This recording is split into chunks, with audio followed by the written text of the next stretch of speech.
أعوذ بالله من الشيطان الرجيم. بسم الله الرحمن الرحيم. إنا أرسلنا نوحا إلى قومه أن أنذر قومك من قبل أن يأتيهم عذاب أليم. قال يا قوم إني لكم نذير مبين. صدق اللہ العظیم. سورہ نوح کی پہلی دو آیات آپ کے سامنے تلاوت کی. سورہ نوح میں حضرت نوح علیہ السلام کا واقعہ بیان فرمایا گیا.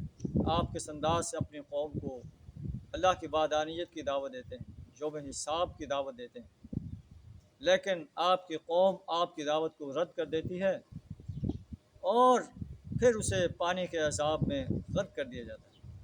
یہ واقعہ قریش مکہ کو سنا کر انہیں وارننگ دی جا رہی ہے کہ اگر تم بھی قوم نوح کی طرح نبی صلی اللہ علیہ وسلم کی دعوت کو جھٹلاؤ گے تو تمہیں بھی ایسے ہی صفحہ ہستی سے مٹا کر رکھ دیا جائے گا.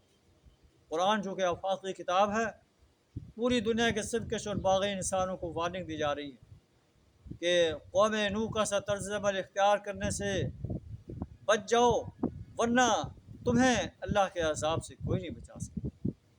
سورت کا آغاز ان الفاظ سے ہو رہا ہے: ہم نے نوح علیہ السلام کو اس کی قوم کی طرف بھیجا کہ اپنی قوم کو عذاب علیم کے آنے سے پہلے خبردار کر دے. آپ نے فرمایا: اے میری قوم کے لوگو، انی لکم نذیر مبین، میں تمہارے لیے کھلا خبردار کرنے والا ہوں، صاف صاف خبردار کرنے والا ہوں. انیبود اللہ، ایک اللہ کی بندگی کرو، ایک اللہ کی پرستش کرو، ایک اللہ کی غلامی اختیار کرو، ایک اللہ کی اطاعت کرو، ایک اللہ سے مانگو، ایک اللہ کو پکارو، ایک اللہ کی حاکمیت کو تسلیم کرو، ایک اللہ کی حاکمیت کو قائم کرنے کے لیے میدان عمل میں آ جاؤ. واتقوہ، اللہ کے عذاب سے ڈر جاؤ. واطیعون، اور میری اطاعت کرو. اللہ تمہارے گناہوں کو بخش دے گا اور تمہیں ایک مدت مقرر تک کے لیے مہلت دے گا. جب اللہ کی مقرر کی ہوئی مہلت آ جاتی ہے، لا یؤخر، پھر وہ مؤخر نہیں کی جاتی. لو کنتم تعلمون، کاش تم جان لیں. اللہ سے دعا ہے ہمیں بھی اپنے پیارے نبی صلی اللہ علیہ وسلم کی اطاعت، اللہ کی وحدانیت اور یوم حساب پر پختہ یقین رکھنے کی توفیق عطا فرمائے. وآخر دعوانا الحمدللہ.